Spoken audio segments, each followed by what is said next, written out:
اللہ اکبر اللہ اکبر اللہ اکبر لا الہ الا اللہ۔ یہ مہینہ ہے، ان کے تعلق سے میں چند باتیں بیان کرنا چاہتا ہوں تاکہ آپ کو ہمارے امام جعفر کا مقام پتہ چلے اور یہ معلوم ہو کہ ہم کیسے کیسے بزرگوں کے ماننے والے ہیں۔ ہمارے بزرگ، ہمارے سرتاج کیسی کیسی شخصیتیں گزری ہے۔ امام جعفر صادق امام محمد بن باقر رضی اللہ تعالیٰ عنہ کے صاحبزادے ہیں، اور امام محمد باقر یہ صاحبزادے حضرت امام زین العابدین کے، اور امام زین العابدین صاحبزادے امام حسین کے، امام حسین حضرت علی کے صاحبزادے۔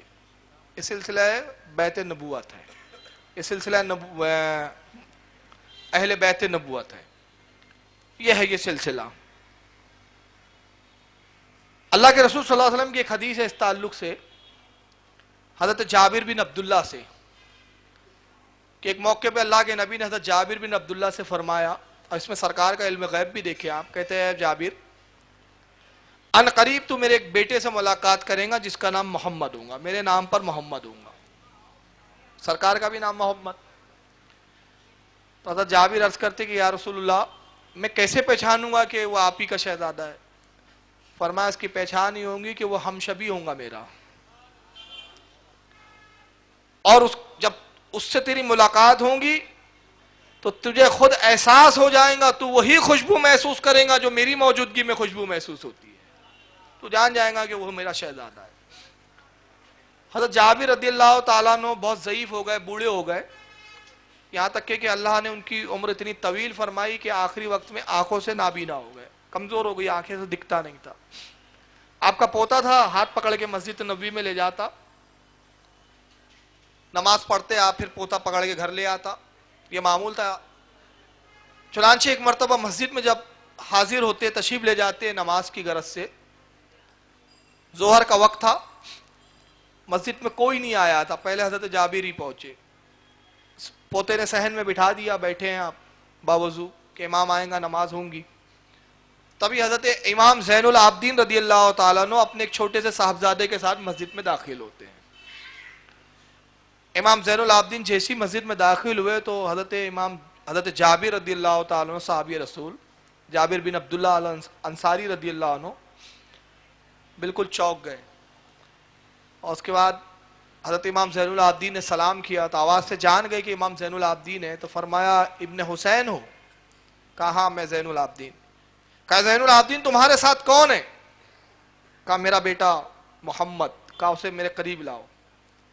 امام زین العابدین اپنے بیٹے محمد کو جیسی قریب لے کے پہنچتے، حضرت جابر کھڑے ہوئے اور ان کے ہاتھ کو بوسہ دینے لگے۔ انہوں نے ہاتھ کھینچنا چاہا مگر آپ نے ہاتھ پکڑا اور بوسہ دیا، پیشانی کو بوسہ دیا، اور جب پیر کا بوسہ لینے کے لیے جھکے تو حضرت محمد امام زین العابدین کے ننھے سے صاحبزادے جو چھوٹے تھے، کم عمر تھی، پیچھے ہٹے۔ کہا آپ صحابی رسول ہے، یہ نہ کیجیے۔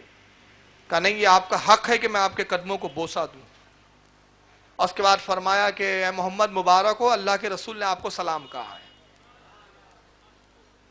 یہ حضرت محمد یہی تھے جن کا نام امام باقر ہے، اور وہی ہے جن کے تعلق سے رسول اللہ صلی اللہ علیہ وسلم نے پیشن گوئی فرمائی تھی کہ اے جابر ان قریب میرے ایک بیٹے سے تیری ملاقات ہوگی جو میرا ہم نام ہوگا، جب اس سے ملاقات ہو تو میرا سلام پہنچا دینا۔ حضرت جابر ان کی ملاقات کے لیے حاضر ہوتے، اور کبھی حضرت امام محمد حضرت جابر کی بارگاہ میں حاضر ہوتے اور رسول اللہ سے کی حدیثیں سنتے۔ اس کے کچھ ہی عرصہ بعد حضرت جابر کا وصال ہوا۔ امام محمد باقر بہت بڑے عالم فاضل اور اہل بیت نبوت کے چشم و چراغ، علم نبوت سینہ بسینہ ان تک پہنچا۔ ان کے بہت سارے کرامات، بہت سارے فضائل ہے۔ ایک میں یہاں پر ایک ان کے مقام اور کرامات کا ذکر کر رہا ہوں۔ ابو بصیر کہتے ہیں کہ میں پیدائشی نابینا تھا، میں امام باقر کی خدمت میں حاضر ہوا جب امام باقر جوانی کے عالم میں تھے۔ تو ابو بصیر کہتے ہیں کہ میں پہنچا اور میں نے کہا کہ کیا آپ رسول اللہ کے خاندان سے؟ کہا ہاں میں ہی رسول اللہ کے خاندان سے ہوں۔ کہا آپ علوم نبوت کے وارث ہیں؟ کہا ہاں میں علوم نبوت کا وارث ہوں، جو نبوت کا علم وراثتاً آیا ہے وہ مجھ تک بھی پہنچا ہے۔ کہا انبیاء کے علوم پہ سے تو یہ بھی ہے کہ وہ مردے جلا دیتے ہیں۔ انبیاء کے علوم میں سے تو یہ بھی ہے کہ مادرزاد نابیناؤں کو اچھا کرتے ہیں، کوڑیوں کو چھوتے ہیں تو کوڑ دور ہو جاتا ہے، بیماروں کو شفا دیتے ہیں، وہ خبر دیتے ہیں کہ گھر میں کون کیا کھاتا ہے اور کیا چھپاتا ہے۔ مطلب حضرت عیسیٰ علیہ السلام کے بارے میں جو قرآن میں آیا وہی صفتیں انہوں نے بیان کی، یہ انبیاء کے علوم ہیں۔ اگر آپ علوم نبوت کے وارث ہیں تو کیا اللہ نے آپ کو یہ علم دیے ہیں، یہ علوم عطا کیے ہیں؟ تو امام باقر نے فرمایا بے شک یہ علوم اللہ نے مجھے عطا فرمایا ہے۔ تو کہا پھر میری آنکھوں کو ٹھیک کر کے دکھائیے۔ تو آپ نے فرمایا قریب ابو بصیر، جب قریب آیا ہاتھ جیسی پھیرا تو آپ کی آنکھیں بینا ہو گئی، دیکھنے لگے۔ حضرت ابو بصیر بڑے خوش ہوئے۔ اس کے بعد امام باقر کہتے ہیں کہ تو نے جاننا چاہا تھا وہ چیز میں نے دکھا دی، اب میں دو چیزیں تجھ کو پیش کرتا ہوں۔ پہلی چیز یہ کہ جیسا تو پہلے تھا ویسا رہنا قبول کر لے، اور اس کے عوض میں گارنٹی دیتا ہوں اور اس کی ضمانت لیتا ہوں کہ اس کے بعد اللہ تجھے جنت عطا کرے گا۔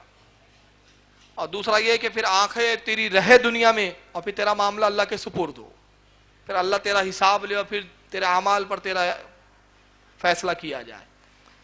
اب اس لفظوں کی گہرائی دیکھیں آپ، یعنی کہہ رہے ہیں کہ دیکھا ابو بصیر، اگر تو دنیا میں بینا رہنا چاہتا ہے تو اس کی شرط یہ ہے کہ پھر معاملہ اللہ کے سپرد، اللہ تعالیٰ تیرے پھر اعمال کا حساب لیں گا، اچھے اعمال ہوں گے تو جنت، برے ہوں گے تو جہنم، مگر جو تو پہلے جیسا تھا ویسا رہنے کی ذمہ داری اور ویسا قبول کر لے رہنا تو جنت کی ضمانت میں دیتا ہوں، یعنی تیرے اعمال کیسے بھی ہو میں تیری شفاعت کر دوں گا۔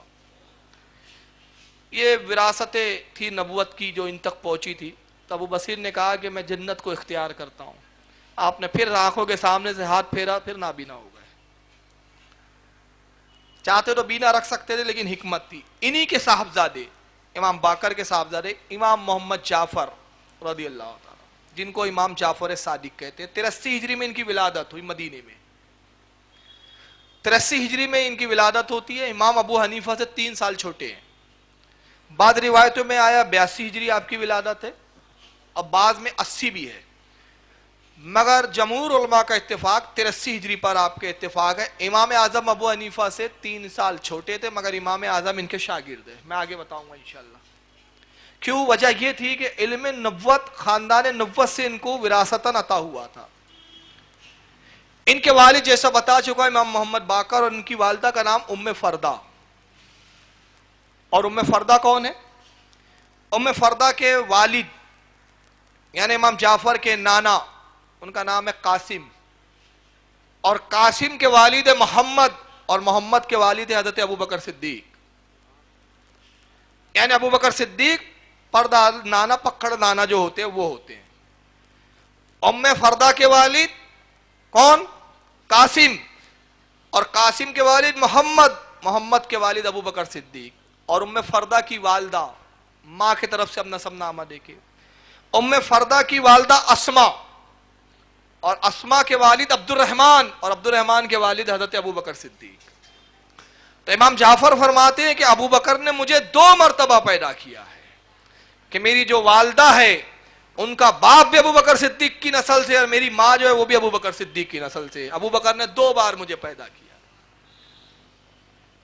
اور حضرت قاسم کون ہے؟ آپ کے نانا، یہ شاگرد حضرت عائشہ صدیقہ رضی اللہ تعالیٰ عنہ کے، خاص شاگرد۔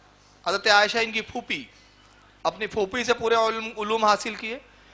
انس حضرت عبداللہ ابن عباس کے بھی شاگرد ہے، اور حضرت عبداللہ ابن عباس حضرت علی کے بھی شاگرد ہے، اور حضرت قاسم کے جو والد تھے محمد، مطلب میں گھرانے کا تھوڑا تفسیرہ کر رہا ہوں۔ حضرت قاسم کے والد محمد یعنی امام جعفر کے پرنانا، ان کی پرورش حضرت علی نے کی تھی۔ جب ابو بکر صدیق کی کا انتقال ہو گیا تو ان کی اہلیہ سے، ان کی بیوی سے حضرت علی نے شادی فرما لی۔ امام محمد چھوٹے تھے، حضرت محمد، تو یہ محمد حضرت علی کی پرورش میں آئے، اور حضرت علی کی پرورش میں ہی یہ پھر جوان ہوئے، بڑے ہوئے، نکاح وغیرہ، شادی، سارے معاملات حضرت علی نے کیے۔ حضرت محمد کے صاحبزادے حضرت قاسم، اور حضرت قاسم جو ہے امام جعفر کے نانا، یہ امام مالک کے بھی استاد ہے، امام ابو سفیان کے بھی استاد ہے، اور بھی بڑے بڑے لوگوں کے استاد ہے، بلکہ یہاں تک کہ امام مالک کی زیادہ تر مرویات، زیادہ تر روایتیں حضرت قاسم سے۔ 83 ہجری میں امام جعفر صادق کی ولادت ہوتی ہے. اپنے وقت کے علم کے آفتاب و مہتاب تھے. امام جعفر کے شاگردوں میں بے شمار ان کے تلامذہ آتے ہیں, بے شمار ان کے شاگرد ہیں. ان میں سب سے افضل شاگرد کا جو نام آتا ہے وہ امام اعظم ابو حنیفہ ہے. حضرت امام جعفر کی فضیلت کے لیے میں کہتا ہوں دو ہی چیزیں کافی. ایک تو یہ کہ آپ اہل بیت نبوت کے چشم و چراغ, اور دوسرا امام ابو حنیفہ جیسا وقت کا امام ان کا شاگرد ہے. اور امام ابو حنیفہ کا علم کا عالم کیا ہے, یہ کب گئے امام جعفر کے بارگاہ میں؟ اس وقت نہیں الف ب ت پڑھنے, جب امام اور عالم سب کچھ ہو چکے تھے, امام کہلاتے تھے, فتویٰ دیتے تھے. کیسے گئے وہ میں بعد میں بتاؤں گا. امام ابو حنیفہ وہ ہے کہ جن کے بارے میں حضرت امام علی بن عاصم رضی اللہ تعالیٰ عنہ, جو وقت کے بہت بڑے محدث گزرے, امام علی بن عاصم کہتے ہیں کہ پورے روئے زمین کی عقل کو ایک طرف رکھ دیا جائے, پورے روئے زمین کی, قیامت تک جتنے لوگ آئیں گے, اور امام ابو حنیفہ کی عقل کو ایک طرف رکھا جائے تو دنیا کی آدھی عقل امام ابو حنیفہ کے پاس ہے. دنیا کا نصف امام ابو حنیفہ کو دے دیا گیا. اور امام شافعی رحمت اللہ علیہ فرماتے ہیں کہ روئے زمین پر نعمان ابن ثابت سے زیادہ عظیم بچہ آج تک کسی عورت نے جنا ہی نہیں. اور ایک دوسرے مقام پر امام شافعی فرماتے ہیں, مسلک کے امام ہے یہ بھی, کہتے ہیں قسم وحدہ لا شریک, امام ابو حنیفہ کا وہ مقام ہے کہ امام ابو حنیفہ فقیوں کے باپ ہے. اگر یہ نہ ہوتے تو کوئی ان کا فقی اولاد ہوتا ہی نہیں, کوئی اولاد ہی نہیں ہوتی. فقیوں کے باپ ہے, علم کا دروازہ ہے, فقہ کا دروازہ ابو حنیفہ ہے. جس نے ابو حنیفہ سے استفادہ نہ کیا وہ فقہ کے علم سے قریب ہی نہیں ہوا. تو یہ فضیلت امام ابو حنیفہ کی. اور امام ابو حنیفہ امام جعفر کے شاگرد, 2 سال پڑھا صرف. روایت میں آتا ہے کہ امام ابو حنیفہ جب ایک مرتبہ مدینہ پہنچے, اب یہاں مفسرین محدثین میں اختلاف ہے, مورخین میں, بعض کہتے ہیں یہ واقع امام باقر کے ساتھ پیش آیا, بعض کہتے ہیں واقع امام جعفر کے ساتھ پیش آیا, لیکن روایت ایک ہے. روایت کے الفاظ و بات کے سب ویسی ہی ہے, شخصیت کو لے کر اختلاف ہے. تو بہرحال یہ امام جعفر یا امام باقر کے پاس پہنچے تو امام نے کہا کہ تم ہی ہو نعمان ابن ثابت, کوفہ کے رہنے والے؟ بولے جی میں ہی ہوں. تم ہی ہو جو فتویٰ دیتے ہو؟ بولے جی. ہم نے سنا ہے کہ تم ہمارے جد کریم رسول اللہ کی حدیث کے خلاف باتیں کرتے ہو, قیاس سے فتویٰ دیتے ہو. یعنی کہ جملے بتا رہے ہیں, اور یہ بات بتا رہی ہے کہ اس زمانے سے ہی کچھ بدگو تھے امام ابو حنیفہ کے, جنہوں نے یہ پروپیگنڈا کر رکھا تھا کہ امام ابو حنیفہ حدیث کو چھوڑتے ہیں, قیاس سے فتویٰ دیتے ہیں. اور آج تک یہ خبیث بھی یہی الزام لگاتے آ رہے ہیں. تو امام ابو حنیفہ نے کہا کہ آپ تھوڑا تشریف رکھیں, اے ابن رسول اللہ کے بیٹے شہزادے آپ تشریف رکھے تو میں کچھ عرض کروں. بیٹھ گئے امام جعفر یا امام باقر. کہا میرے چند سوالوں کے آپ جواب دے دیجئے تو خود واضح ہو جائے گا کہ مجھ پر جو الزام ہے اس کی کیا حقیقت ہے. کہا پوچھو. کہا بتائیے کہ مرد کمزور ہے کہ عورت کمزور ہے؟ امام ابو حنیفہ نے سوال کیا پہلا, کمزور کون ہے, مرد یا عورت؟ تو امام جعفر نے کہا کہ کمزور عورت ہے, مرد قوی ہے, مضبوط ہے, طاقتور ہے. کہا آپ کے جد کریم کا فرمان ہے کہ وراثت کے اندر مرد کو 2 حصے دیے جائیں گے, عورت کو 1 حصہ دیا جائے گا. اگر میں قیاس سے کام لیتا تو میں 2 حصے عورت کو دیتا, 1 حصہ مرد کو دیتا, کہ کمزور کو زیادہ ملنا چاہیے. لیکن میں آپ کے جد کریم کی حدیث پر عمل کرتے ہوئے حکم دیتا ہوں کہ مرد کو 2 حصے دیے جائے وراثت کے, عورت کو 1 دیا جائے. امام جعفر خوش ہوئے, فرمایا پھر عرض کرتے حضور یہ بتائیے پیشاب زیادہ نجیس ہے کہ منی؟ دونوں میں نجاست کے اعتبار سے حکم کس کا زیادہ؟ کہا پیشاب زیادہ نجیس ہے بنسبت منی کے. تو آپ نے فرمایا کہ اگر میں قیاس سے کام لیتا تو کہتا کہ جو پیشاب کرے اس پہ غسل فرض ہو گیا, لیکن آپ کے جد کریم کے حساب سے میں فتویٰ دیتا ہوں کہ پیشاب سے وضو ٹوٹتا ہے اور منی کے خروج سے غسل ختم ہو جاتا ہے, غسل واجب و فرض ہو جاتا ہے. امام جعفر پھر مسکرائے, پھر انہوں نے تیسرا سوال کیا. کہا حضور یہ بتائیے نماز افضل ہے یا روزہ؟ کہا کہ نماز افضل ہے روزے سے, فرضیت کے اعتبار سے نماز کی اہمیت زیادہ ہے روزے کے مقابلے میں. تو کہا کہ جب نماز افضل ہے تو اگر میں قیاس سے کام لیتا تو میں فتویٰ یہ دیتا کہ عورت جب حیض کی حالت میں ہو اور اس حالت میں روزہ بھی چھوڑتی ہے, نماز بھی چھوڑتی ہے. جب اس سے پاک ہو جائے, طہر کی حالت ہو, پاکی کی حالت ہو, تو وہ روزے کی قضا کے ساتھ ساتھ نماز کی بھی قضا کرے. مگر میں فتویٰ دیتا ہوں نماز کی قضا نہ کرے, روزے کی کرے, کیونکہ آپ کے جد کریم رسول اللہ کا یہی فرمان ہے. یہ مسئلہ ہے کہ عورت اس حالت میں اگر روزہ رکھ رہی ہے, رمضان میں ہے یا نفلی ہے, وہ اب حالت ہوئی تو روزہ چھوڑ دیں گی. پھر رمضان کے وہ روزے بعد میں قضا رکھے, معاف نہیں ہے وہ روزے. مگر نماز جو اس حالت میں چھوڑی وہ معاف ہے, اس کو ادا نہیں کرنا ہے, یہ چھوٹ ہے اللہ کی طرف. امام جعفر نے کہا نعمان کھڑے ہو جاؤ. امام ابو حنیفہ کھڑے ہوئے. اس پہ ایک بڑی پیاری بات بتانا چاہتا ہوں آپ کو.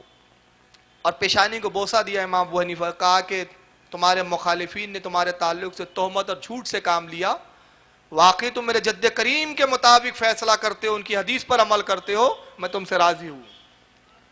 کہا حضور آپ اہل بیت نبوت کے چشم چراغ ہے, علم نبوت آپ کے بارگاہ سے ہے, مجھے حاصل کرنا ہے, علم نبوت آپ تک آیا ہے, اپنی شاگردی میں قبول فرمائیے.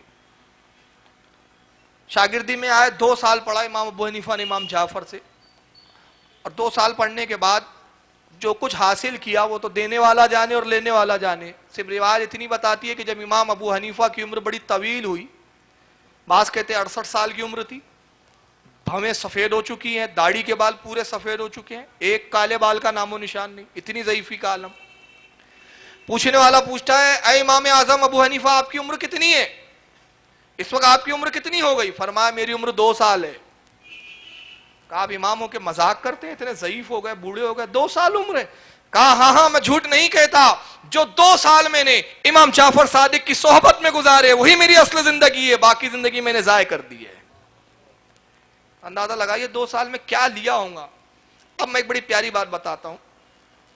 جہاں ناگپور میں میری تقریر ہوتی ہے وہاں شیعوں کا علاقہ ہے, شیعوں کے ہی ایریا میں رہتے ہیں.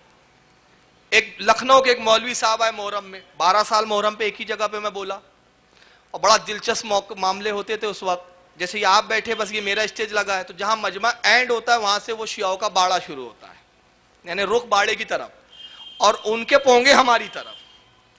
ان کا پروگرام شروع ہوتا تھا مغرب بعد 7 بجے, 9 بجے ختم ہو جاتا تھا. ہم لوگ پھر 10 بجے اپنی تقریر شروع کرتے تھے, رات کے 11-12 بجے تک چلتی تھی.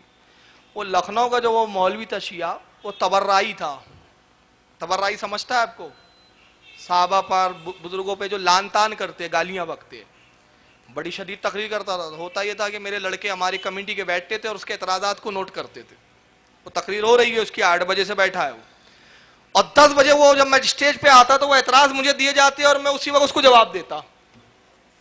یہ پورے 10 دن معاملہ چلا. تو ایک دن کیا کہتا ہے سنیے, بڑا پیارا جواب دیا تھا میں نے, اس کے بعد سے اس نے رد کرنا ہی بند کر دیا. تو بولا کہاں کھجا لیا میں نے. تو اب کیا بولتا سنیے, بولتا ہے اللہ کا شکر ہے کہ ہمارا امام, شیعہ لوگ مانتے نا امام جعفر ہمارے ہیں, اللہ کا شکر ہے ہمارا امام پڑھاتا تھا, وہ لوگوں کا امام ہے جو پڑھتا تھا. تو میں کہوں گا لوگوں, جو پڑھتا تھا اس کو پکڑ لیا, جو پڑھاتا تھا اس کو چھوڑ دیا, اخروٹ کا چھلکا لے لیا, مغز کو چھوڑ دیا. کتنا بڑا طنز کر رہا ہے وہ. میں نے دیکھا کہ ایک شخص اخروٹ کو پھوڑ رہا ہے اور وہ سخت جو اس کا چھلکا ہے اس کو چبانے کی کوشش کر رہا ہے. میں نے کہا بیوقوف کیا کر رہا ہے؟ کہا یہی اصل ہے, اس میں بہت وٹامنس ہے. میں نے کہا بیوقوف تیرے دانت ٹوٹ جائیں گے. ارے یہ مغز کھا اخروٹ کا. اس نے کہا نہیں میں مغز تو نہیں لوں گا, مغز میرے کام کا نہیں ہے. نتیجہ کیا ہوا, دانت ٹوٹ گئے. تو میں بھی ان لوگوں کو کہنا چاہتا ہوں, ارے تم نے مغز چھوڑ دیا, چھلکے لے لیے, دانت ٹوٹ جائیں گے, تمہاری آخرت تباہ ہو جائیں گی. ہدایت چاہتے ہو, نجات چاہتے ہو تو آؤ ہمارے امام کے پہلو میں آ جاؤ. اب یہ اس نے تقریر کیا, یعنی امام ابو حنیفہ کی اس نے سخت توہین کی. اب بار بار یہ جملہ دہرایا, اللہ کا شکر ہے ہمارا امام پڑھاتا تھا, وہ لوگوں کا امام ہے جو پڑھتا تھا. وہ ہمارا امام پڑھاتا تھا, لوگوں کا امام ہے پڑھتا تھا. اب میرے پاس شیعوں کا بھی بڑا لٹریچر ہے, کبھی یہاں بمبے میں ضرورت پڑے تو مجھے یاد کرنا آپ انشاءاللہ. اصول کافی ان کی سب سے معتبر کتاب ہے. میں آپ کو بتا دوں یہ بخاری مسلم نہیں مانتے. کسی شیعہ سے بات ہو تو کبھی بھی بخاری مسلم مت لے جانا, وہ نہیں مانتے. ان کے یہاں کتب اربع ہے, 4 صحیح حدیث کی کتابیں مانی جاتی ہے. ہمارے یہاں سیاستہ 6 حدیث کی کتابیں, ان کے یہاں 4, جس میں پہلے نمبر پر اصول کافی کلینی کی. کلینی نام ہے ان کے امام کا, نام بھی بڑے عجیب عجیب ہے ان کے یہاں. قلینی، اصول کافی، اس کے بعد ملا یدر الفقی، دوسرے نمبر پر، تیسرے نمبر پر الاستفسار، چوتھے پر تہذیب الاسلام، 4 کتابیں. اور پھر نہج البلاغہ ایک کتاب ہے، یہ بڑی معروف ہے ان کے یہاں، جو حضرت علی کی بتاتے ہیں، ہمارے علماء اس کو تسلیم نہیں کرتے. اصول کافی ان کی سب سے بڑی حدیث کی کتاب، گویا ان کے ہاں کی بخاری. تو میں نے پھر وہ اسٹیج پہ اصول کافی لیا اور کھولا اور ایک روایت پڑھ کے سنائی. اب روایت کیا ذرا سن لیجئے، وہی بس جواب تھا. اور پھر وہ ڈائلیگ میں نے اتنی بار بار مارا کہ اللہ کا شکر ہے ہمارا امام پڑھتا تھا. اس نے بولا تھا نا لوگوں کا امام پڑھتا تھا، ہمارا امام پڑھاتا تھا، کہ اس نے بھی بال نوچ لے ہوں گے کہ میں نے کیوں بول دیا. اب سنیں میں نے کیا جواب دیا. اصول کافی کھولا، اس میں روایت کیا ہے، امام جعفر صادق بیٹھے ہوئے، ٹھنڈی کا موقع ہے اور آپ اللہ کے رسول کی حدیث بیان کر رہے ہیں، پاس ہی میں ایک علاوہ جل رہا ہے آگ کا ایک علاوہ روشن ہے، بہت گہرے گڑھا ہے جس میں آگ لکڑیاں ڈال دی گئی. علاوہ کہتے ہیں جو گڈھا کر دیا جاتا ہے بہت بڑا، اس میں بھی لکڑیاں ڈال دی جاتی، شعلے اور تپش بلند ہوتے رہتی. امام بیٹھ کے حدیث سنا رہے اور جہاں تک نگاہ جاتی ہے سری سر ہے لوگوں کے، یعنی ہزاروں کا مجمع ہے. آپ بتا رہے کالا جدی میرے جد نے یہ کہا، میرے جد نے کہا. تبھی ایک شخص صفوں کو چیرتے ہوئے آتا ہے لوگوں کی، امام جعفر کے قریب آیا، کہتا ہے امام زمانہ، امام وقت، یہاں بیٹھ کے کالا رسول اللہ کر رہے ہیں. حالت یہ ہے کہ ظالم بادشاہ مسلط ہے، شریعت مصطفیٰ کی توہین ہو رہی ہے، آپ کے جد کریم کی شریعت کا مذاق اڑایا جا رہا ہے، ظالم تخت پر مسلط ہے، اٹھیے ہم آپ کے ہاتھ پہ بیعت کرتے ہیں، جہاد کے لیے علم بلند کیجیے. تو امام نے دیکھا، اس کے بڑے جوش میں کہا. غلام ایک پاس کھڑا تھا جس کا کام تھا کہ امام کو پانی کی ضرورت ہو تو پانی پیش کر دیتا تھا، کوئی چیز کی ضرورت ہو تو کوئی چیز پیش کر دیتا تھا. تو امام نے اس سے کہا کہ اس علاوے میں کود جا. اس غلام نے آؤ دیکھا نہ تھا، علاوے میں کود گیا. لوگ دوڑے، ارے یہ کیا کیا امام نے، اچھے خاصے ایک انسان کو زندہ جلوا دیا، یہ تو حرام ہے. کسی کو زندہ، ظاہر سی بات ہے شریعت میں تو حرام ہے نا کہ آپ کسی کو کہے خودکشی کر لے، کتنا بڑا گناہ ہے. آپ نے اشارے سے کہا رک جاؤ، کوئی نہ آئے. وہ بھی دیکھ رہا ہے یہ کیا ہوا، میری بات کا اتنا برا لگا کہ بیچارے غلام کو کیوں علاوے میں کدوا کے جلوا دیا. بہت دیر گزر گئی، ایک محفل پہ سناٹا چھایا ہوا ہے. جب دیر گزر گئی تو آپ نے اس غلام کو آواز دی، اے میرے فلاں غلام. اس نے علاوے سے جواب دیتا ہے لبیک یا سیدی، میرے سردار میں حاضر ہوں. ہاتھ بڑھا، علاوے میں سے اس نے ہاتھ نکالا. امام جعفر نے اس کا ہاتھ پکڑا، اس کو باہر نکالا. اہل مجلس دیکھتے تو چونک جاتے ہیں، اس کا جلنا تو دور، اس کے لباس کا ایک تار بھی نہیں جلا تھا. اس نے کہا اے جعفر صادق، اے ابو عبداللہ، یہ ان کی کنیت تھی، میں نہیں سمجھ سکا کہ آپ نے یہ کیا کیا اور کیا دکھانا چاہا. آپ نے فرمایا سن، میں اپنے غلام سے کیا پوچھتا ہوں اس کی بات پہ غور کر. اے غلام، جب میں نے تجھے کہا کود جا تو کیوں کودا؟ کیا تجھے یہ نہیں لگا کہ تو مر جائیں گا، چل جائیں گا، خاک ہو جائیں گا؟ تو غلام بڑے ادب سے کہتا ہے آقا، انجام کی وہ پرواہ کرے کہ جو اپنے آقا کا فرما بردار نہ ہو. سچا غلام وہ ہے جو اپنے آقا کی ہر بات کو مان لے. آپ نے کہا کود جا، مجھے انجام سے کیا لینا دینا، مجھے تو آپ کا حکم دیکھنا تھا، انجام دیکھتا تو پھر میں غلام کیسا. آپ نے کہا کود جا، میں کود گیا. اب امام جعفر کا جملہ سنی. امام جعفر کہتے دیکھا یہ میرا غلام ہے، یہ ہے میرا حقیقی شیعہ. یہی الفاظ آئے وہ کتاب میں، یہ ہے میرا حقیقی شیعہ. تو یہ جو دیکھ رہا ہے نا ہزاروں کا مجمع جو میری باتوں کو سن رہا ہے، میری باتوں کو سن کے خوش ہو رہا ہے، یہ سب میرے شیعہ کہلاتے ہیں، میرے ماننے کے دعوے دار ہیں. مگر قسم خدا کی ایک بھی اس میں میرا شیعہ نہیں ہے. یہ وہ لوگ ہیں کہ جن کے باپ داداؤں نے میرے والد حضرت امام زین باقر کو دھوکہ دیا، امام زین العابدین کو دھوکہ دیا، امام حسین کو دھوکہ دیا، امام حسن کو دھوکہ دیا، علی مرتضیٰ کو دھوکہ دیا. دھوکہ فطرت ہے. ایسے غلام میرے پاس نہیں ہے، قسم وحدہ لا شریک کی. اگر 11 غلام بھی ایسے ہوتے اس کی طرح تو میں بادشاہ کے خلاف علام جہاد بلند کر دیتا. 11 بھی ہوتے. میں نے کہا آپ کی اصول کافی وہ بتا رہی ہیں کہ امام جعفر صادق کے زمانے میں حقیقی سچے ماننے والے 11 بھی شیعہ نہیں تھے. تو امام دیکھ رہے تھے یہ دعوے دار ضرور ہے محبت کے، مگر یہ میرے شیعہ نہیں ہیں، میرے چاہنے والے نہیں ہیں، دغاباز قوم ہے اور دغاباز کو علم کی امانت نہیں دی جاتی. نعمان ابن ثابت، کوفہ سے تو آ، تیرے دل میں امانت دی جائیں گی، تو دیانت دار بھی ہے، بھروسے مند بھی ہے، وفادار بھی ہے. تو آیا نعمان ابن ثابت، علم دیا امام جعفر نے، آیا تھا نعمان مند بن کے, اور جب مدینے سے نکلا تو امام اعظم ابو حنیفہ بن کر نکلا. اللہ کا شکر ہے ہمارا امام پڑھتا تھا, ہمارا دادا امام پڑھاتا تھا. تمہیں علم کی امانت نہیں دی گئی اس لیے تقیہ کرتے ہو. سمجھ میں آ گیا؟ تو امام ابو حنیفہ کو کیوں مانا؟ ہم نے کہا ساری وراثت تو امام نے یہاں منتقل کر دی, تو جہاں منتقل ہو گئی اب اس کے پیچھے لگ جاؤ. اور پھر میں اتنا دہرایا اللہ کا شکر ہے ہمارا امام پڑھتا تھا. اچھا جو پڑھتا تھا وہ ہمارا امام تو ہمارا باپ, ہمارے باپ کو جو پڑھاتا تھا وہ ہمارا دادا, یہ بیچ میں ناجائز اولادیں کہاں سے آ گئی؟ ان کا تو کوئی تال میل ہی نہیں ہے. کیوں؟ ان کو تو کچھ دیا ہی نہیں, نہ علم دیا نہ نسبت دی, کہہ دیا کہ میرے شیعہ ہی نہیں, یہ تو سب دغاباز ہے. ایک ہی تو ہے یہ غلام, 11 ہوتے تو جہاد کر لیتا, 11 بھی تو نہیں تھے. تو بہرحال بتانے کا مقصد کہ شیعوں کی اس روایت پر بھی اگر اعتماد کرے, حالانکہ ان کی روایتوں کو ہم سے کوئی لینا دینا نہیں ہے, ہمیں بالفرض یہ روایت صحیح ہے مان لے, تو یہ روایت بھی بتاتی ہے کہ امام ابو حنیفہ کو امام جعفر نے 2 سال میں کیا کیا نہیں عطا کیا, سب کچھ عطا کر دیا. یہ امام جعفر صادق کا حال تھا. امام جعفر صادق کے شاگردوں میں امام مالک بھی آتے ہیں, اور حضرت امام ابو سفیان, حضرت امام عیینہ, یہ بڑے بڑے وقت کے محدث گزرے, یہ سب شاگرد امام جعفر کے. اور اللہ نے امام جعفر کو وہ علم عطا کیا تھا, وہ فقاہت, وہ محدثانہ صلاحیت کہ کتابوں کے انبار بھرے پڑے اس چیز سے. ایک مرتبہ امام جعفر صادق کا گھوڑا گم ہو گیا. اپنے غلام سے فرمایا جا گھوڑا لے کر آ, ڈھونڈ اس کو, کہاں چلا گیا. غلام گیا, گھوڑا وڑا ڈھونڈا, آ گیا, بولے حضور نہیں مل رہا ہے.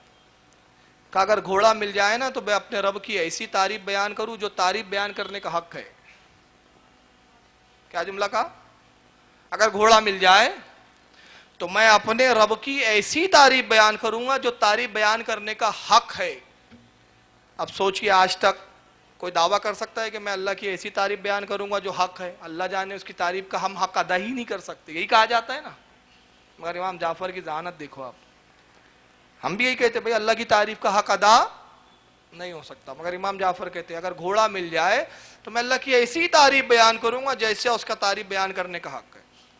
غلام بڑا جستجو میں گیا, کہا اب تو کچھ بھی ہو جائے کہیں بھی جاؤں گا گھوڑا لے کر ہی آؤں گا, میں وہ جملے سننا چاہتا ہوں, وہ الفاظ سننا چاہتا ہوں, امام آخر اپنے رب کی تعریف میں کیا کہیں گے. گیا, بڑی محنت کی, خوب ڈھونڈا اور گھوڑے کو ڈھونڈ کے لے ہی آیا. بڑی محنت کی, بڑی مشقت اٹھائی, پسینے میں شرابو اور گھوڑے کو لے کر آ رہا ہے, لگام پکڑ کے. حضور مبارک کو گھوڑا مل گیا, فرمایا الحمدللہ, بات ختم. کھڑا انتظار کرتے کچھ اور کہے, امام آپ نے اللہ کی تعریف نہیں بیان کی, آپ نے تو کہا تھا ایسی تعریف بیان کروں گا جو حق ہے. کہا بیان تو کی تعریف, کہا نہیں الحمدللہ.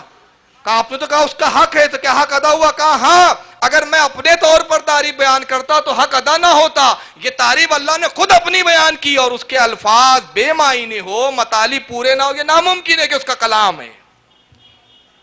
اس نے اپنی تعریف اسی طرح بیان کی, الحمدللہ رب العالمین. یہ ہے فقاہت, یہ ہے تفقہ فی الدین جس کو کہا جاتا ہے. ایک شخص آیا امام جعفر کے پاس, حضور ایک مسئلہ پوچھنا ہے. پوچھو. میرا غلام کہتا ہے کہ اگر میں اتنی رقم لا دوں تو آپ مجھے آزاد کر دیجئے. تو کیا میں اپنے غلام کو آزاد کر دوں؟ فرمایا اگر تو کر دے تو بہتر ہے تیرے لیے, اجر دیا جائے گا. غلام نے کچھ قسطوں میں رقم دی, اس کو رقم لاتا رہا, مقرر ہو گیا کہ اتنے اتنے لاکھ لا کے اگر غلام دے دیں گا کما کے تو پھر الحمدللہ جتنے دنوں میں اس کی قسط پوری ہو جائیں گی یہ غلامی سے آزاد ہو جائیں گا. آخری قسط تھی جو تقریباً 1 لاکھ درہم تھی کچھ. غلام آیا, حضور یہ آخری قسط میں کما کے لایا ہوں, یہ آخری قسط ہے. آقا نے کہا جا آزاد ہے تو, اور اس کے بعد پھر اس نے 1 لاکھ دے دیا. غلام بڑا چالاک تھا, امام جعفر صادق کی صحبت یافتہ تھا. امام کے پاس پہنچا, کہا حضور اللہ کا شکر ہے میں آزاد ہو گیا. تو کہا تیرے غلام نے آزاد کر دیا, تیرے آقا نے؟ بولے ہاں, لیکن حضور میرا آقا نے میری 1 لاکھ درہم جو اپنے پاس رکھ لیے, دے نہیں رہا ہے مجھے, آپ وہ 1 لاکھ درہم مجھے دلوا دیجئے. کہا بلا تیرے آقا. بلایا, اس کے 1 لاکھ دے دو. کہا کون سے 1 لاکھ؟ جو طے ہوا تھا اسی اعتبار سے 1 لاکھ اس نے آخری قسط دے دی. اس کا میں نے کوئی زائد پیسہ نہیں لیا. تو غلام کہتا ہے کہ حضور معاملہ یہ ہے کہ میں رقم لے کر آیا اور میں نے کہا کہ حضور یہ آخری قسط ہے. انہوں نے کہا تو آزاد ہے. پھر میں نے رقم دے دی, مجھے وہ رقم چاہیے. امام جعفر مسکرائے, کہا کہ شخص تو دھوکہ کھا گیا, یہ میرا صحبت یافتہ ہے, کچھ تو علم کا حصہ اسے ملے گا نا. صحبت سے تو در و دیوار بدل جاتی ہے, تو انسان ہے. کہا حضرت میں سمجھا نہیں. کہا سن, تجھ سے دھوکہ ہوا, تو پہلے رقم لیتا پھر کہتا آزاد ہے. جب تو نے کہا آزاد ہے تو یہ آزاد ہو چکا تھا, اب یہ غلام نہیں تھا, تو ایک آزاد سے رقم لینا تیرا جائز نہیں تھا. کتنا ٹیکنیکل باریک معاملہ ہے وہ. بھئی آزاد ہو گیا نا, پہلے کا آزاد ہے, اب پیسے تو اسی کے ہاتھ میں. تو پہلے رقم لے لینا تھا, جب رقم لیتا تو یہ تب غلام ہی تھا, اور اس کے بعد کہتا تو آزاد ہے. تو نے پہلے کہہ دیا آزاد ہے, جب پہلے کہہ دیا تو یہ آزاد ہو گیا. اب جب رقم دی تو ایک آزاد مرد اور آزاد شخص کی حیثیت سے اس نے رقم دی ہے, تو یہ رقم کا تجھ پر اب حق نہیں ہے, اس کو دے دے. یہ ذہانت تھی امام جعفر کے غلاموں کی. امام جعفر تو امام جعفر تھے. حضرت شفیق بلخی رحمۃ اللہ علیہ فرماتے ہیں کہ ایک مرتبہ میں حج کے لیے گیا, یہ بہت بڑے صوفی ہے شفیق بلخی. کہتے میں نے دیکھا حرم میں ایک نوجوان بیٹھا ہوا ہے, لوگوں سے الگ تھلگ. تو میں نے خیال کیا کہ شاید لوگ اس کو مکروہ جانتے ہیں, پسند نہیں کرتے, اس لیے لوگوں نے اس کو دور کر دیا اپنے آپ سے. لوگ اس سے بیزار ہے شاید, اس لیے یہ الگ تھلگ بیٹھا ہے. کہتے میں قریب گیا تو مجھے لگا کہ یہ کوئی اللہ کا ولی معلوم ہوتا ہے, اللہ کا مقبول بندہ ہے. تو میں نے ارادہ کیا کہ پہلے طواف وغیرہ سے فارغ ہو جاؤں اور اس کے بعد اس سے ملاقات کروں. کہتے میں طواف سے فارغ ہوا تو وہ نوجوان کو پھر میں نے نہیں دیکھا, چلا گیا تھا. مجھے افسوس ہوا.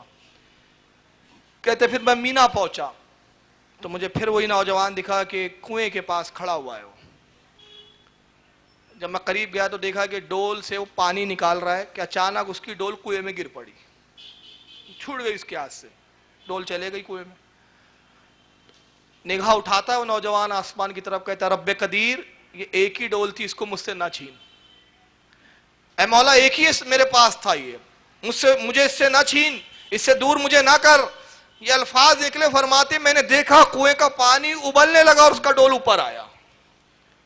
اس شخص نے پھر, اس نوجوان نے ڈول لیا, پانی بھرا اسی کنویں سے, پھر ایک سمت نکلا. کہتے میں نے پیچھا کیا, لوگوں کی نگاہوں سے دور ریگستان میں بیٹھ گیا ایک جگہ. پھر ریت اٹھاتا, اس ڈول پانی میں ڈالتا, ہلاتا اور پیتا.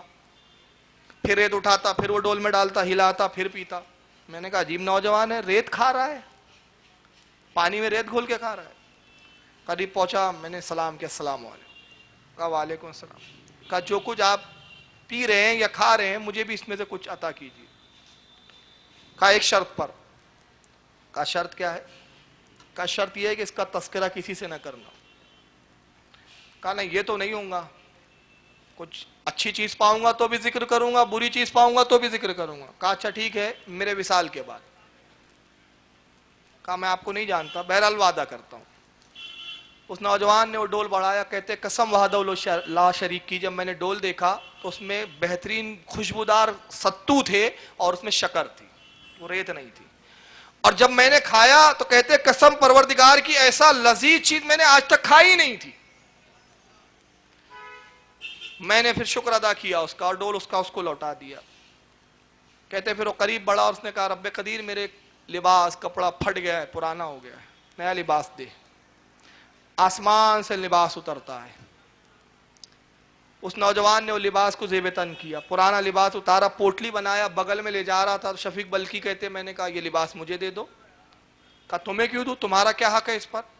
کہا جب آپ کہہ رہے تھے اللہ سے پروردگار مجھے لباس پھٹ گیا نیا دے, تو میں آمین کہہ رہا تھا, آپ کی دعا میں بھی شریک ہوں. کیا کروں گے؟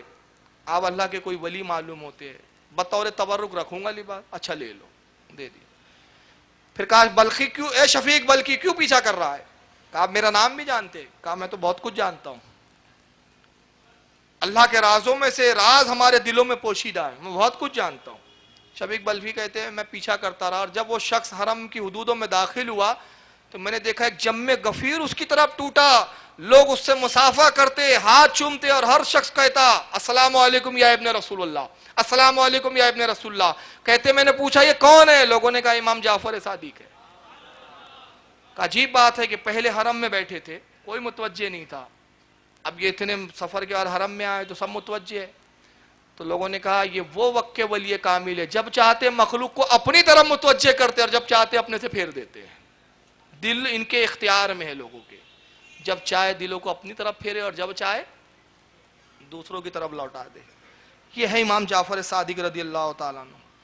صبر و استدلال، صبر و استقامت.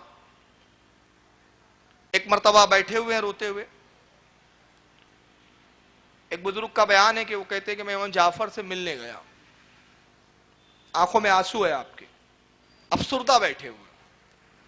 میں نے کہا امام کیا ہوا، کس چیز نے رلا دیا؟ فرماتے ہیں آج میرے چھوٹے ایک شیرخوار بچے کا انتقال ہو گیا، مگر اے شخص میں اس لیے نہیں رو رہا ہوں کہ اس کے میرا بچے کا انتقال ہو گیا، رونے کا سبب کچھ اور ہے. ارے بچے کا انتقال ہوا، پھر کیا سبب ہے؟ کیا بچے کی موت سے بھی بڑا کوئی صدمہ ہے؟ کہا ہاں اس سے بڑا ایک صدمہ ہے. کہا وہ کیا؟ کہا ہوا یہ کہ میں نے اپنی لونڈی اور کنیزوں کو منع کر رکھا ہے کہ مکان کی چھت پر نہ چڑھا کرے، کہ بے پردگی ہوتی ہے، مگر میرا ایک شیرخوار دودھ پیتا بچہ رو رہا تھا تو وہ کنیز بچے کو بہلانے کے لیے وہ مکان کی چھت پر، ٹیرس جس کو ہم بولتے اس پر لے گئی. سیڑھی سے اتر رہی تھی، بچہ چپ ہو گیا. اچانک میں آ گیا اور چونکہ میں نے منع کیا تھا وہ خوف زدہ ہو گئی کہ اب یہ مجھے ڈانٹیں گے، تو میرا خوف اس پر اتنا طاری ہوا کہ گھبراہٹ میں اس کے ہاتھ سے بچہ چھوٹ گیا اور وہ بچہ مر گیا، انتقال ہو گیا. تو کہتے ہیں کہ میں نے اسی وقت اس کنیز کو کہا ہے کنیز جا تو آزاد ہے. کہا امام آپ نے تو اس کو سزا دینا تھا، آپ نے آزاد کیوں کیا؟ کہا یہ رہی تو رونے کا مسئلہ ہے، یہی تو افسوس کا مسئلہ ہے.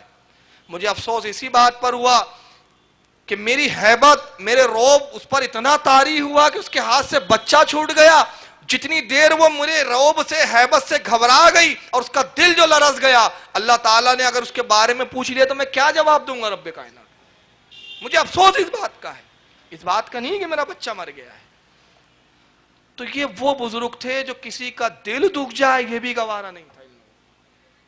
تو اس لیے تو ہم کہتے ہیں جب ان سے ہم حاجتیں مانگتے تو ہمیں ملتا ہے، کیونکہ یہ کسی کا درد و تکلیف دیکھنا گوارا نہیں کرتے. یہ تو یہ امام جعفر صادق کا کردار تھا. مسجد نبوی میں بیٹھے ہوئے ہیں، کچھ حجاج آئے ہوئے ہیں حج کے لیے. ایک حاجی صاحب سو رہے ہیں، حاجی صاحب اٹھے، پوٹلی ادھر ادھر دیکھی، ان کو خیال ہوا 1000 درہم تھے ان کے پاس، سکے چاندی کے. دیکھا تو ہیرے سکے نہیں ملے، چلانے لگے میرے سکے چوری ہو گئے. پاس میں امام جعفر پر بیٹھے تھے، پہنچے، کہا یہی چور ہے، اسی نے چرایا. آپ نے کہا اچھا چلو فکر نہ کرو، میں تمہارے 1000 سکے تمہیں لوٹا دیتا ہوں. گھر لایا، 1000 درہم کی پوٹلی اس کو دے دی.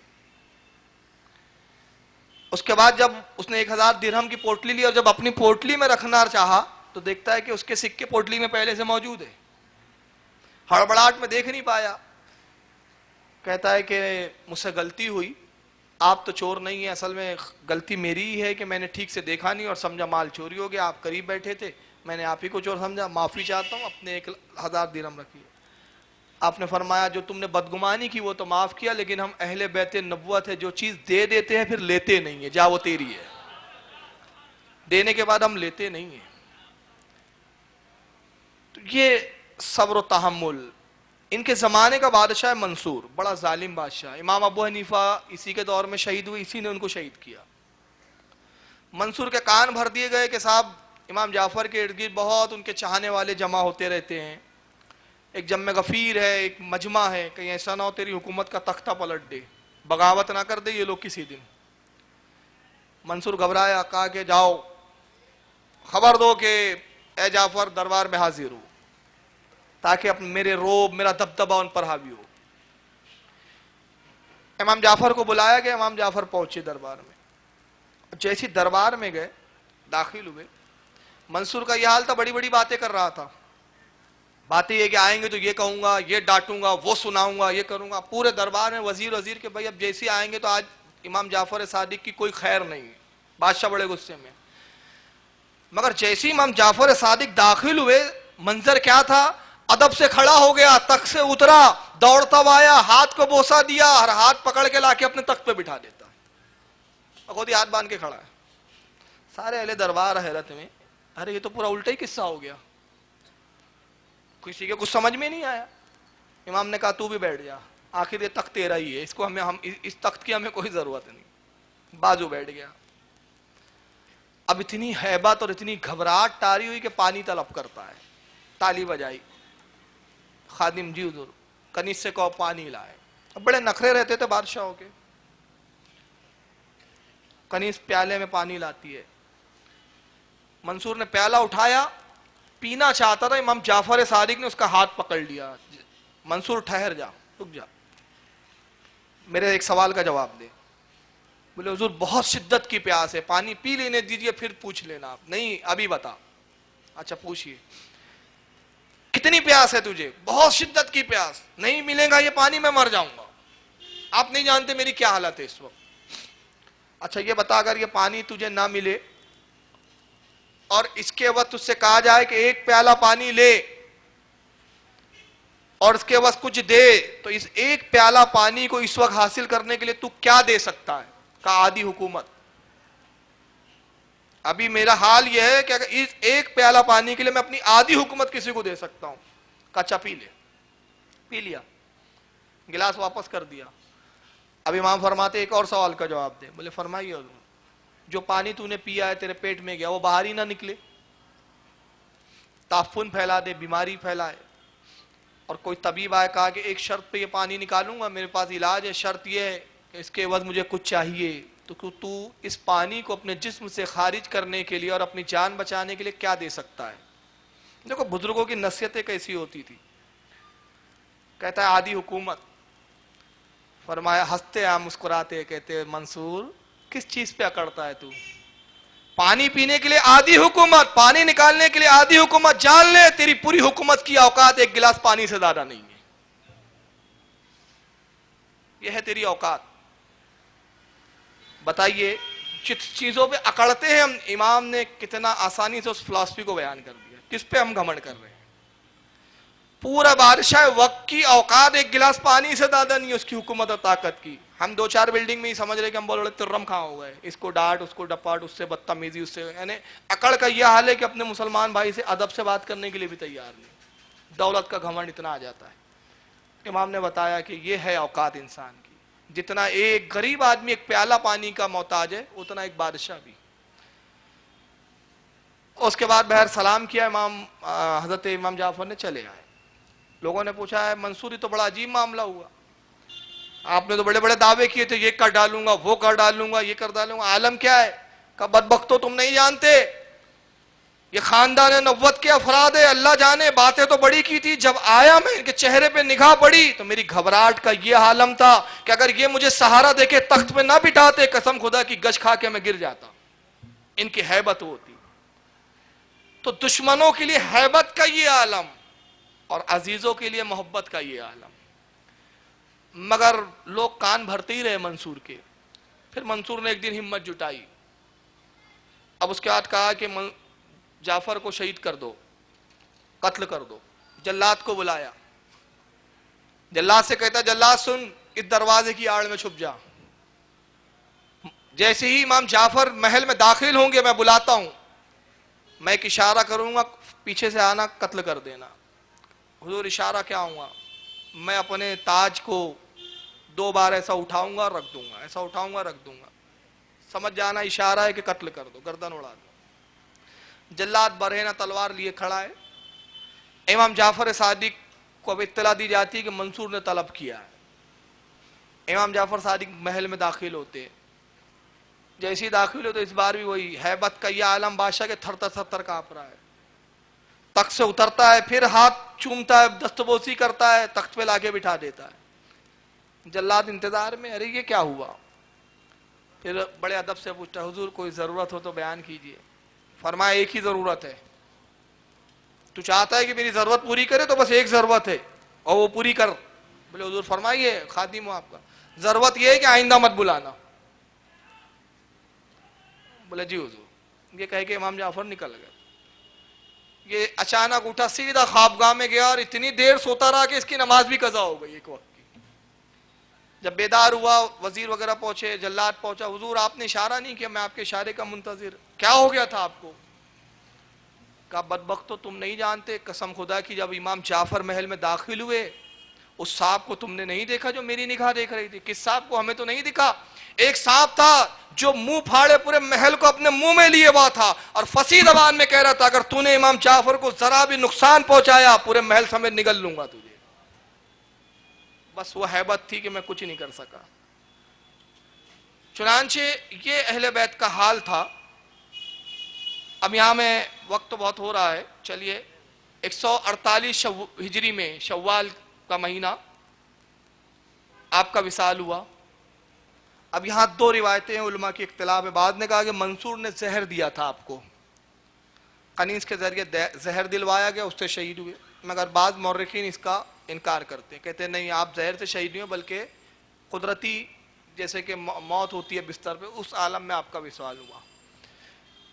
جنت البقیع شریف میں مزار ہے امام جعفر صادق کی، حضرت خاتون جنت فاطمہ الزہرا کے قریب، امام حسن کے قریب. وہاں پر آپ آرام فرمائیں، فیوز و برکات جاری ہے. چونکہ ہمارے امام کے استاد ہے اور ہمارے امام نہیں بلکہ ہمارے جتنے اور بھی امام ہیں جیسے امام مالک وغیرہ سب ان کے شاگرد ہیں، انہی کے فیض یافتہ رہے. اس بنا پر ان کی نیاز ہمارے یہاں بھی رائج ہے کنڈے کے نام سے. اعلیٰ حضرت فاضل بریلوی رضی اللہ تعالیٰ سے کسی نے پوچھا اس تعلق سے، یہ سوال بار بار اٹھایا جاتا ہے کنڈے کی اصل کیا ہے.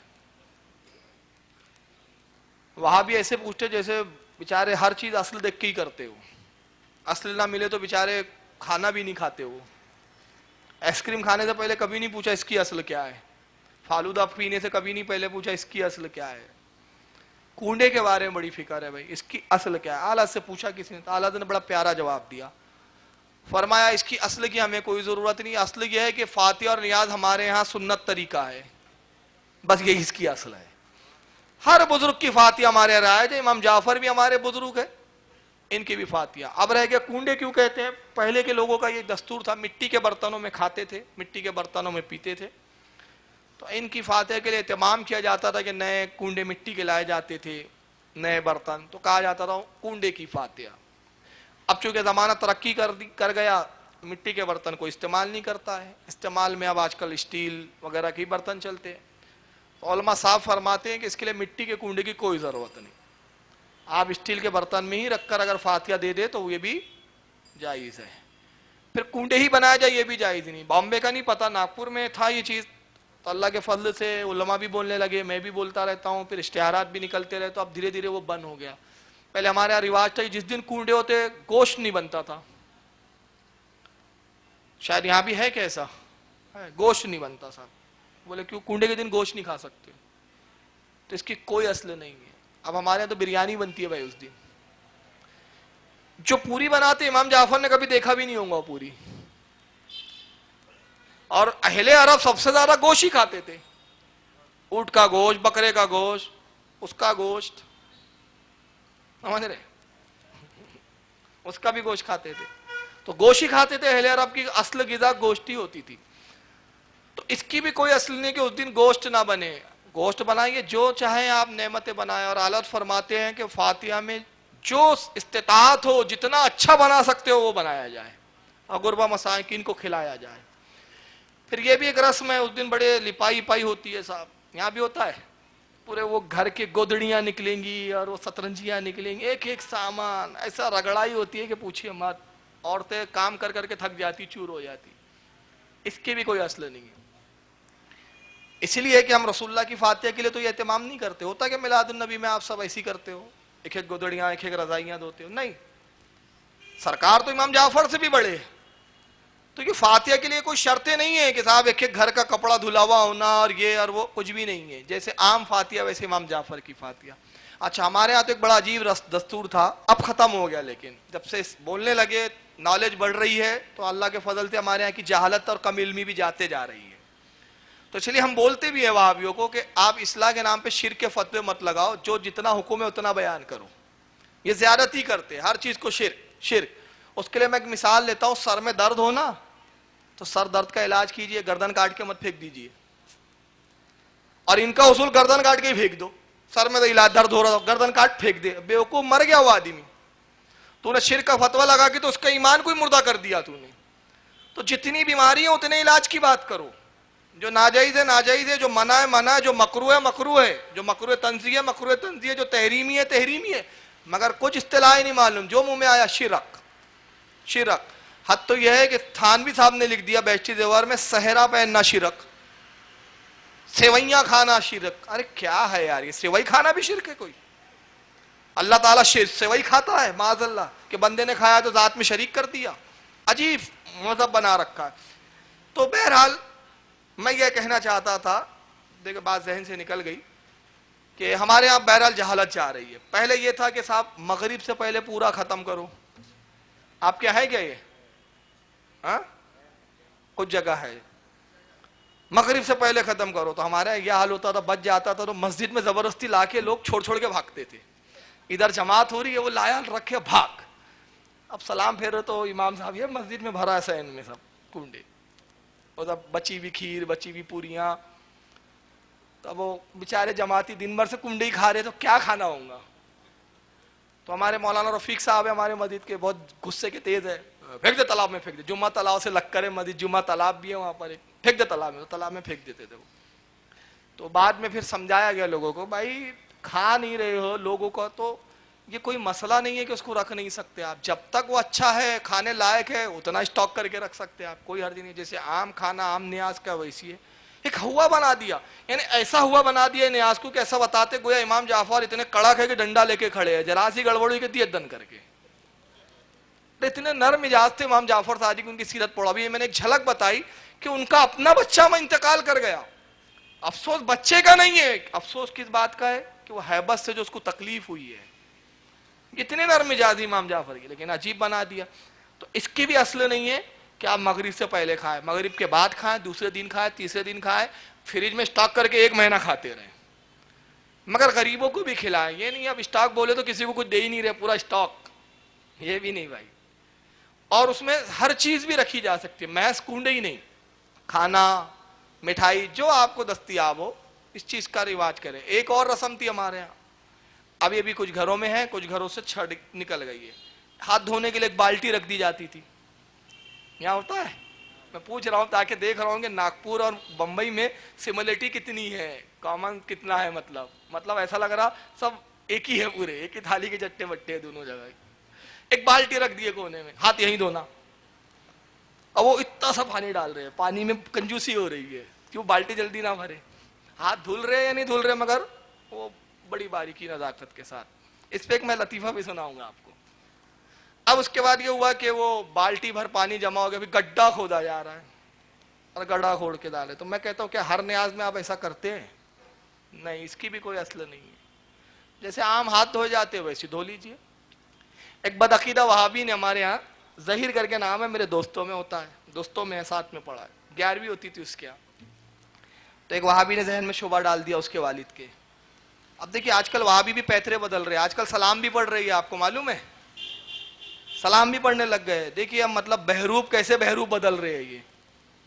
اور اشرف علی تھانوی نے لکھا ہے، یہ اپنے باپ کی وصیت پہ عمل کر رہے ہیں، کمالات اشرفیہ میں اشرف علی تھانوی نے لکھا ہے کہ اگر رضا خانیوں کے علاقے میں جائیں اور وہاں کام کرنے کی ضرورت ہو اور اپنا عقیدہ پھیلانے کی ضرورت ہو تو میلاد وغیرہ میں سلام بھی پڑھ لیا جائے، کھڑے بھی ہوا جائے، اور پھر دھیرے دھیرے لوگوں کے اندر سرنگ ڈالی جائے، یہ لکھا ہے تھانوی نے۔ تو یہ چوہے ہے سرنگ ڈالتے اندر اندر۔ اب اس نے دیکھیں کیسی سرنگ ڈالا، وہ ہمارے ظہیر کے والد کو بولتا ہے 11ویں بہت اچھی چیز ہے، ماشاءاللہ بڑی اچھی چیز ہے، دیکھیے لیکن کیا ہوتا ہے، آپ وہ ایک برتن لا کے رکھ دیتے ہیں، اس میں گوشت ہڈیاں سب ہوتی ہے، پھر اس کے بعد وہ فاتحہ پڑھتے ہیں، قرآن پڑھتے ہیں، اب کہتے ہیں بھائی یہ دیکھیے تبرک ہو گیا ہے، مقدس ہو گیا ہے، تو اس کا دانہ بھی نہیں گرنے دیتے، نیاز ہو گئی نا، قرآن پڑھ دیا گیا ہے۔ لیکن دیکھیے اب ہوتا کیا ہے کہ ہڈیاں جب پھینک دیتے تو اس کو کتے کھاتے ہیں، سور کھاتے ہیں، نجس جانور کھاتے ہیں، اور اس پہ قرآن پڑھا تھا، ہڈی پہ بھی تو پڑھا گیا نا، ہڈی بھی تو تھی، تو قرآن کی بے حرمتی ہو رہی ہے۔ اب دیکھیں کیسے وار کیا اس نے، ان کے دماغ میں آ گیا ارے ہو یار بات تو صحیح ہے، قرآن پڑھ رہے اپن، پانی پہ کوئی قرآن پڑھ کے دم کر دے تو پانی اپن بڑے تعظیم سے پیتے کہ بھائی اس پہ پانی پڑھ کے دم کر دیے۔ فاتحہ میں بھی کھانا رکھتے ہیں، فاتحہ پڑھتے ہیں، قرآن پڑھتے ہیں، اب اس میں گوشت ہے، بریانی بنی ہے، مان لیجئے پلاؤ بنا ہے تو اس میں گوشت ہے، ہڈی ہے، تو گوشت تو کھا لی، ہڈی تو پھینکتے ہی نا آخر، اور پھر ہوتا ہے کتے بھی کھاتے ہیں، سور بھی کھاتے ہیں۔ 11ویں بند، کون بلا میں پڑے بھائی، اتنی احتیاط ہوتی نہیں، ہڈی دفن کرو بولے۔ اب ایک بار یہ ہوا کہ وہ ظہیر آیا، یار فاروق بھائی یار وہ ابا جو ہے نا وہابیت کی طرف جا رہے، ملاؤ یار بڑے میاں سے۔ ملاقات ہوئی، کیا ہوا چچا، کیا ہو گیا ایسا؟ تو چچا بہت دیر کے بعد اگلے، تو بہت دیر کے بعد، بیٹا ایسا ہے اپن جو طریقہ اپن نے سنیت کے نام پہ بنا لیا نا بیٹا، وہ سب غلط ہے، یہ اچھا غلط کیا غلط ہے؟ 11ویں کو لے لو آپ، 11ویں کو۔ میں نے کہا آپ کو مجھ پہ بھروسہ ہے؟ ہاں ماشاءاللہ آپ کو تو اللہ نے بڑا علم دیا۔ میں نے کہا اس سال 11ویں رکھو، 6-7 لوگوں کو بلاؤ، مگر اس مولوی کو ضرور بلاؤ، اس کو بھی ضرور بلاؤ۔ بولے وہ نہیں آئیں گے۔ ارے مطلب فورس کر کے بلاؤ، اور اگر میں نے کہا وہاں اس کو میں نے مطمئن نہیں کر دیا تو پھر اس دن سے میں آپ کو کہوں گا کہ 11ویں مت کرنا۔ میں نے اتنا بڑا چیلنج کر دیا، اور میں نے کہا اس خبیث سے 11ویں نہ منوا لیا تو اپنے باپ کی اولاد نہیں بولنا۔ اب وہ بہت میں نے جب فورس کیا، پھر میرے دوستوں نے بھی دباؤ ڈالے تو تیار ہو گئے بڑے۔ بہرحال انہوں نے 11ویں رکھی، بہت انتظار کے بعد وہ 11ویں کے نام پہ فاتحہ واتحہ رکھی، بلائی، مولوی کو بھی بلائے صاحب، مولوی صاحب بھی آ گئے۔ کھانے آ جاتے یہ لوگ، بڑے بے شرم ہوتے ہیں، یہ بات خاص ہے، غیر اللہ چلتا رہیں گا، لیکن کھانے بلاؤ تو بے شرم آ جائیں گے، گدھے کی طرح منہ ڈالنے آ جاتے ہیں۔ آ گئے وہ صاحب، اب بیٹھے ہیں تو وہ ظہیر کے والد صاحب ہمارے، یہ ہمارے دوست کے ساتھ پڑھے ہیں، یہ جناب فاروق رضوی صاحب ہے۔ اچھا اچھا اچھا اچھا۔ میں کہا ماں صاحب یہ بتا رہے تھے کہ 11ویں کا جو معاملہ ہے بڑا مقدس نیاز ہے۔ ہاں ہم غوث اعظم، اب شیخ عبد القادر، غوث پاک نہیں بولتا تھا وہ، شیخ عبد القادر پیروں کے پیر ہے، بہت بڑے ولی ہے، تو ان کی نیاز کا تو بڑا احترام ہے بھائی، تو احتیاط کرنی چاہیے ہڈی وغیرہ دفن کر دینے، اور جب نہیں ہو تو نہ کرے، فرض واجب تو ہے ہی نہیں، اگر احتیاط ہوتی تو کرے، نہیں تو نہ کرے۔ اب ظاہر ہے آدمی احتیاط نہیں ہوتی تو گھبراتا ہے تو پھر چھوڑ دیتا ہے، یہ پیترا اس نے اپنایا۔ میں نے کہا یہ بتائیے مولوی صاحب یہ نیاز کس کی ہے؟ یہ تو شیخ عبد القادر کی نیاز کہی جاتی ہے۔ اچھا میں نے کہا ان سے منسوب ہے نا، لیکن میں نے کہا ایک اور نیاز ہے، اس نیاز کا کرنے کا نہ غوث پاک نے حکم دیا، نہ میں نے کہا رسول اللہ کا کوئی فرمان ہے، یہ سنی بزرگوں نے شروع کیا، سنیوں کی خراج عقیدت پیش کرنے کا طریقہ ہے، یہ فرض ہے نہ واجب ہے؟ ہاں بے شک بے شک۔ میں نے کہا کرے تو ثواب، نہ کرے تو کوئی گناہ نہیں۔ اگر کوئی 11ویں شریف نہ کرے تو ایسا ہے کہ غوث پاک قیامت میں پوچھیں گے کیوں بھائی 11ویں کیوں نہیں کیا تھا تو نے میری؟ نہیں پوچھیں گے۔ لیکن میں نے کہا ایک نیاز تو واجب ہے اور وہ آپ بھی کرتے ہیں، اور وہ ہے نبی کی نیاز، نبی سے منسوب، اور وہ ہے قربانی، اور وہ ہے واجب، مال ہو تو واجب۔ تو میں نے کہا مولانا اس کی ہڈی آپ نگل لیتے ہیں کیا؟ ہو گیا فَبُهِتَ الَّذِي كَفَرَ، اس کی ہڈی کیا کرتے؟ عشاء کا وقت ہو گیا ہے، انشاءاللہ آپ سے، ماشاءاللہ آپ کہیں پڑھ رہے ہیں؟ نہیں پڑھ نہیں رہے ہیں، پڑھا رہے ہیں، غلط فہمی میں آپ پڑھ نہیں رہے ہیں، پڑھا رہے ہیں۔ انشاءاللہ بات کریں گے، ماشاءاللہ بہت اچھی بات کی، میں غور کروں گا۔ وہ ہمارے پھر ظہیر کے والد کا دماغ کھلا، ارے یار میں نے کہا یہ ہے فتین، یہ شیطان ہے، ان کو سب نہیں پور پائیں گے، ان کے لیے رضا کے غلام چاہیے، رضا کے نیزوں کے ساتھ۔ تو ایسے ذہنوں میں ڈالتے، ایسی کئی مثالیں ہیں کہ ذہنوں میں کیسے مطلب شبہات ڈال دیے جاتے ہیں۔ اس لیے بس آخری بات پہ میں ختم کر رہا ہوں، اسی لیے میں ایک نصیحت پروگراموں میں کرتا ہوں، اپنے علماء سے رابطہ رکھیے۔ ہوتا ہے بعض اوقات ایک مولانا سے آپ مسئلہ پوچھتے ہیں، نہیں بتا پاتا ہے مولانا، یہ مت سوچیے یار مولانا نے بتایا تو چھوڑو یار، دوسرے مولانا سے پوچھیے، ایسے مولانا سے تو صحبت اختیار کیجئے جو بتاتے ہیں۔ اور علماء سے بھی گزارش ہے میری، میرا حیثیت نہیں ہے چھوٹا منہ بڑی بات، لیکن میں عرض کر رہا ہوں، گزارش کر رہا ہوں، التماس کر رہا ہوں، مطلب آپ کا خادم ہونے کے طور پر میں یہ گزارش کر رہا ہوں کہ عوام اگر کچھ پوچھتی ہماری، جواب دینا، مطمئن کرنا آپ کی ذمہ داری ہے۔ اور اس کے لیے کوئی ضروری نہیں ہے کہ معلوم ہو، نہیں معلوم ہے، ہوتا ہزاروں بات ہے۔ امام مالک کے بارے میں آئے، امام مالک سے 10 مسئلے پوچھے گئے، 8 کے بارے میں امام مالک نے فرمایا لا ادری، میں نہیں جانتا، 2 مسئلے کا جواب دیے۔ امام شافعی سے ایک شخص پوچھنے آتا ہے، امام اس کا مسئلہ بتائیے، اس کا بتائیے، آپ نے فرمایا اس تعلق سے 3 حدیثیں ہیں، 2 حدیثیں یہ، ایک حدیث مجھے یاد نہیں رہی۔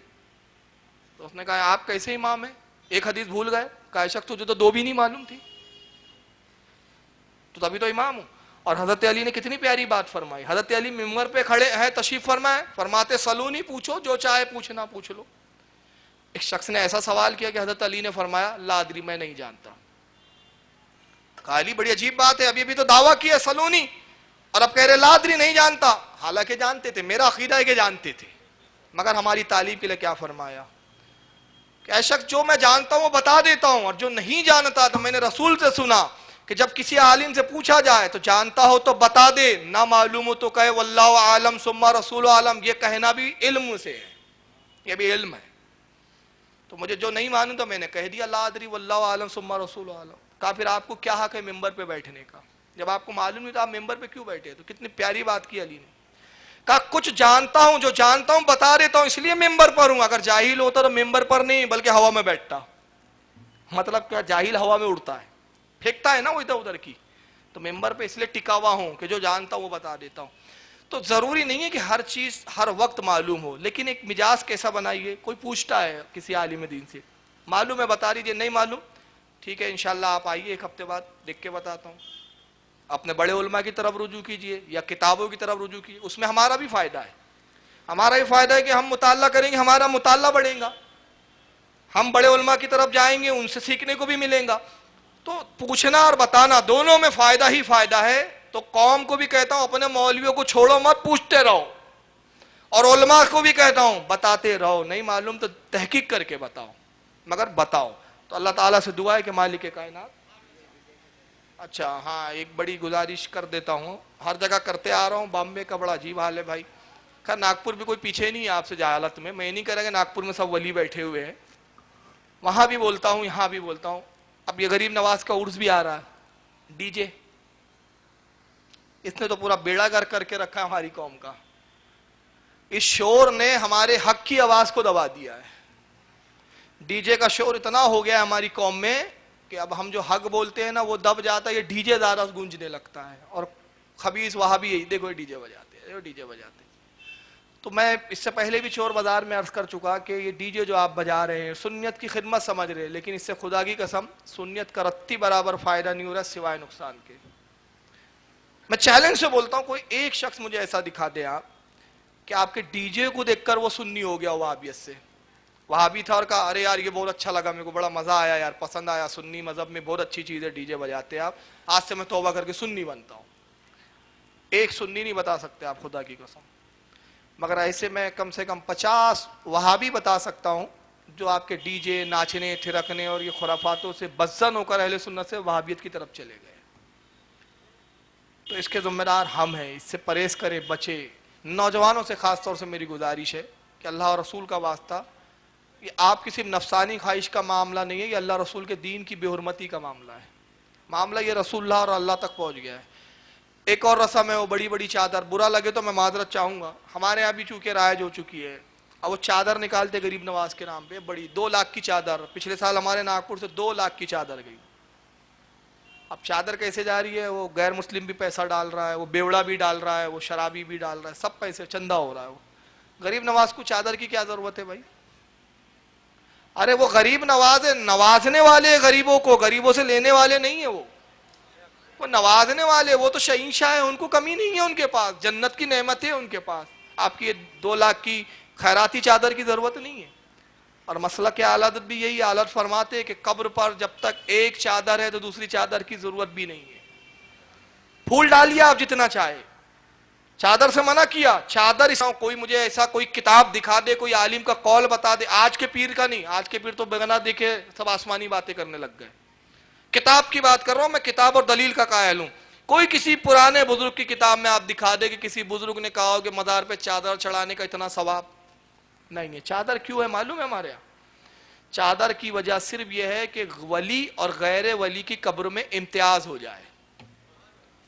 جیسے یہ طریقہ کہاں سے لیا گیا؟